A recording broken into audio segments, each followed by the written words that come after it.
નમસ્કાર, હિન્દુસ્તાન કી ધરોહર અખબારના digital platform પર આપનું સ્વાગત છે। હું આપની સાથે સોનાલી મોરે વાત કરવી છે પંચમહાલ જિલ્લાના મોરવા હડફ તાલુકાની। મોરવા હડફ તાલુકામાં સાલિયા સંત્રોડથી થઈ અને મોરવા હડફ અને સંતરામપુરને જે જોડતો જે રોડ રસ્તો બનાવવામાં આવી રહ્યો છે તે રોડમાં પ્રમાણમાં ભ્રષ્ટાચાર થયા હોવાના સ્થાનિક જનતા દ્વારા મોટા પ્રમાણમાં આરોપ લાગી રહ્યા છે અને આ આરોપોમાં જે સ્થાનિક જનતા છે એ જનતાનું કહેવું છે કે જે રોડ રસ્તા બનાવવામાં તો આવી રહ્યા છે, પરંતુ જે ટેકનિકલ પ્રક્રિયા પ્રમાણે જે રોડ રસ્તાની ભરપાઈ થવી જોઈએ, જે રોડ રસ્તા બનતા પહેલા તેની ખોતરણી થવી જોઈએ, તેનો બેઝ બનવો જોઈએ, પરંતુ આ જે સાલિયા સંત્રોડથી લઈને સંતરામપુર સુધીનો જે રોડ રસ્તો બનાવવાનો હતો એ રોડ રસ્તામાં તો ફક્ત અને ફક્ત પાતળું સ્તર પાથરી અને જે રોડ રસ્તા છે એ રોડ રસ્તામાં ગોબાચારી કરી રહ્યા હોવાના સ્થાનિક રહીશો આક્ષેપ લગાવી રહ્યા છે। જી હા, મોરવા હડફથી લઈને સંતરામપુરને જોડતો જે રોડ રસ્તો છે એ રોડ રસ્તાને સમારકામ માટે 13 કરોડ રૂપિયાનું બજેટ સરકાર દ્વારા ફાળવવામાં આવ્યું છે, પરંતુ આજે રોડ રસ્તા પર પડેલા જે ખાડા હતા એ ખાડાને પૂરવા માટે ઠીકડા મારવા માટેનું આજે નું બજેટ છે અને આ બજેટના જે ખાડાઓ છે, જે ઠીકડાઓ છે એ ઠીકડાઓને વ્યવસ્થિત રીતે સમારકામ કરવું અને તેમાંથી જે રોડનો બેઝ બનવો જોઈએ, જે રોડની ટેકનિકલ પ્રક્રિયા પ્રમાણે ચકાસણી થવી જોઈએ એ ચકાસણી પણ ન થઈ। કોન્ટ્રાક્ટરોએ જે નીતિ નિયમો પ્રમાણે જે રોડ રસ્તાની મરમ્મત કરવાની હતી તે પણ ન કરી અને ચકાસણી કર્યા વિના જ આ રોડ પર પાતળા ડામર પાથરીને જાણે કે નવો રોડ બનાવ્યો હોય તેવી રીતે ભ્રષ્ટાચાર કરવામાં મશગુલ થયા। પરંતુ ત્યાંની જે સ્થાનિક જનતા છે એ જનતાએ છેલ્લા 5 વર્ષોથી આજે ઉબડખાબડ જે રસ્તો હતો, ખરબચડાયેલો જે રસ્તો હતો, મોરવા હડફ સુધી પહોંચવા માટે 15 કિલોમીટરનો જે રસ્તો અને કલાક ના અંતર્ગત ત્યાં મોરવા હડફમાં સાલિયા સંત્રોડથી પહોંચવામાં લાગતો હતો, જેના કારણે સ્થાનિક જનતાએ આ જે કોન્ટ્રાક્ટર છે એ કોન્ટ્રાક્ટર પર પણ ગંભીર પ્રમાણે આક્ષેપો લગાવ્યા છે। જે ટેકનિકલ પ્રક્રિયા પ્રમાણે બનવો જોઈએ રોડ તે ટેકનિકલ પ્રક્રિયા પ્રમાણે ન બન્યો, જે નીતિ નિયમોને કોન્ટ્રાક્ટરે નળીએ મૂકી દીધા અને જેના કારણે આજે રોડ પર પાતળો સ્તર પાથરીને જલ્દી કામને પૂર્ણ કરવાની જે હોડ હતી એ હોડમાં ક્યાંક ને ક્યાંક લોકો મોરવા હડફના રોષે ભરાયા છે। આવો સાંભળીએ કે જે મોરવા હડફના જે લોકો છે એ લોકોએ આ દ્રશ્યોને જે નવો રોડ બની રહ્યો છે તેને પણ કેમેરામાં કેદ કર્યા અને જે જૂના રોડ હતા તે જૂના રોડ પર જે ખાડા પડી ગયા હતા, મોટા આ જે ખાડાઓ હતા તેના કારણે ઘણા લોકોને નાના મોટા અકસ્માતનો ભોગ બનવો પડ્યો। ઘણા લોકોને જ્યારે મણકાની પ્રોબ્લેમ પણ થઈ ગઈ એવા પણ આક્ષેપો લગાવવામાં આવ્યા છે। એટલે જે આ રોડ રસ્તો છે એ રોડ રસ્તામાં મોટા પ્રમાણમાં ભ્રષ્ટાચાર થયા હોવાની સ્થાનિક જનતા બૂમાબૂમ કરી રહી છે, પરંતુ આ જો રોડ રસ્તા અને જે તમારી પ્રાથમિક સુવિધાઓ છે એ સુવિધાઓને ખરેખર તમારે આવતા 5 વર્ષ સુધી ભોગવવી હોય તો તમારે લોકશાહીનું પર્વ એટલે કે ચૂંટણી અને ચૂંટણી એટલે કે મતદાન તમારે યોગ્ય ઉમેદવારને કરવો પડશે, જે જ્યારે તમે જે તમારી પ્રાથમિક સુવિધાઓ છે એ પ્રાથમિક સુવિધાઓ ન મળે ત્યારે તમે તેને સવાલ કરી શકો અને સવાલ તમે ત્યારે જ કરી શકશો જ્યારે તમે મતદાન કરશો।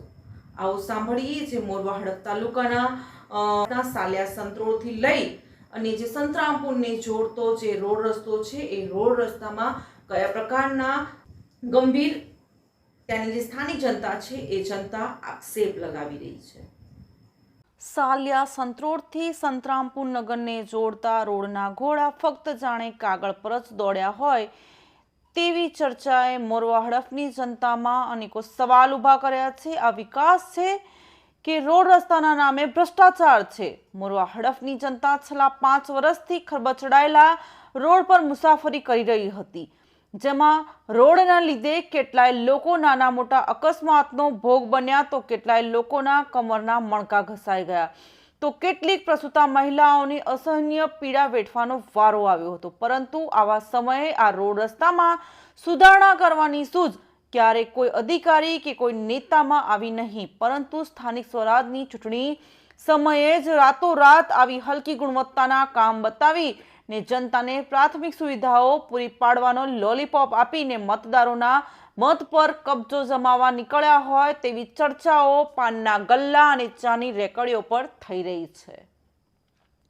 खैर, हिंदुस्तान की धरोहर अखबार ની ટીમ અને ડિજિટલ પ્લેટફોર્મને કોઈ પક્ષ કે પાર્ટીના દબાવ કે લોભ લાલચ આપવાથી ગભરાશે નહીં અને ડરશે પણ નહીં। સચ્ચાઈનો અરીસો સરકાર સુધી પહોંચવો જરૂરી છે, નહીં તો સરકાર વારંવાર ગ્રાન્ટ ફાળવતી રહેશે ને વચેટિયાઓ તેનો લાભ ઉઠાવતા રહેશે ને સરકારને બદનામ કરતા રહેશે। માટે જ આ વિષય પર અધ્યયન કરવું જરૂરી હતું ને આ અધ્યયન કરતા મોરવા હડફ 125 વિધાનસભાના ધારાસભ્ય નિમિષાબેન સુથારના સોશિયલ મીડિયા ઇન્સ્ટાગ્રામ એકાઉન્ટ પરથી સંત્રોડથી સંતરામપુર રોડ બનશે તે બાબતનો આભાર માનતા ઇન્સ્ટા એકાઉન્ટ પર પોસ્ટ મૂકવામાં આવેલી છે, જે પંચમહાલ જિલ્લાના મોરવા હડફ તાલુકાના સાલિયા સંત્રોડ ગામથી લઈને સંતરામપુર નગર સુધીના રોડના સુધારણા કામ માટે અંદાજિત રૂપિયા 13 કરોડના ખર્ચે રિફ્રેશિંગ કામગીરીની મંજૂરી કરવામાં આવી છે। આ મહત્વપૂર્ણ વિકાસના કાર્યમાં ભૂમિપૂજનનો અવસર પ્રાપ્ત થયો। આ માર્ગ સુધારણા કાર્યથી સ્થાનિક લોકોને વધુ સુવિધાઓ મળશે, વાહન વ્યવહારમાં સરળ બનશે અને વિસ્તારના વિકાસને નવી દિશા મળશે। આ પ્રસંગે ઉપસ્થિત તમામ આગેવાનોનો, કાર્યકર્તાઓનો અને સ્થાનિક નાગરિકોનો હૃદયપૂર્વક મોરવા હડફની જનતાનો આભાર વ્યક્ત કરતા પોસ્ટ 30 માર્ચના રોજ મૂકવામાં આવી છે।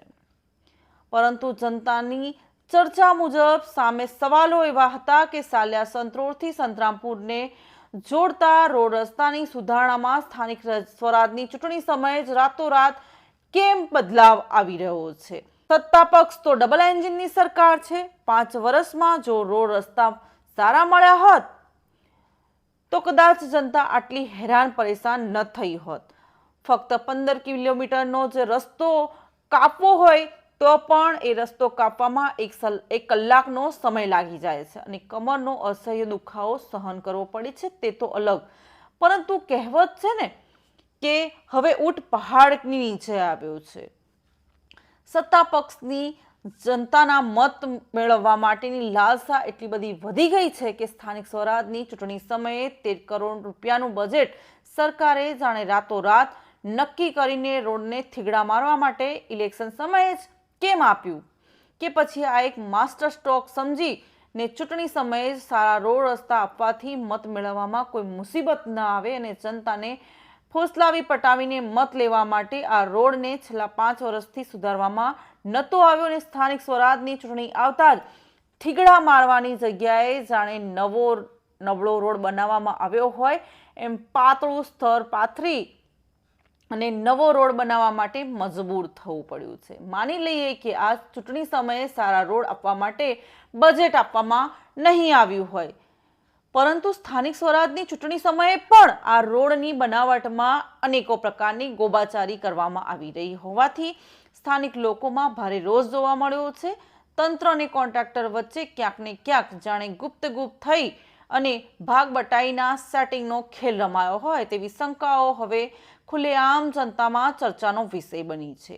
સ્થાનિક લોકોના જણાવ્યા અનુસાર એમના અનેકો સવાલ છે, જેવા કે આ સાલિયા સંત્રોડથી સંતરામપુરને જોડતા રોડને રાતોરાત જાણે કે નવા કપડાં પહેરાવીને તૈયાર કરવામાં આવ્યો છે। પ્રશ્ન એ છે કે શું આ રોડ ખરેખર બનાવાયો છે કે સ્થાનિક સ્વરાજની ચૂંટણી ટાણે ફક્ત દેખાડા કરવા માટે પાતળું ડામર પાથરી દેવામાં આવ્યું હોવાના આક્ષેપ પણ લગાવવામાં આવી રહ્યા છે। કોન્ટ્રાક્ટર અને અધિકારીઓની મિલીભગતે નીતિ નિયમોને જાણે નળીએ મૂકી દઈ ને મૂળ નિયમો અને ટેકનિકલ પ્રક્રિયાનો ખુલ્લેઆમ ભંગ થયા હોવાનો પણ આરોપ જનતા દ્વારા લગાવવામાં આવી રહ્યો છે। જૂના રોડને ખોદવાની કે બેઝને મજબૂત બનાવવાની કે ગુણવત્તાની ચકાસણીની જાણે કોઈ જ જરૂરત ન હોય તેવી રીતે કોઈ પણ ચકાસણીની કાર્યવાહી કર્યા વિના સીધું જ જૂના રોડ પર ઉપરથી ડામરનું પાતળું સ્તર પાથરીને નવો રોડ બનાવવામાં આવ્યો હોય તેવા દ્રશ્યો કેમેરામાં સ્થાનિક જનતાએ કેદ કર્યા છે। સ્થાનિક લોકોએ આવા કામને વિકાસ નહીં પણ જાહેર નાણાંની સીધી લૂંટ ગણાવી રહ્યા છે।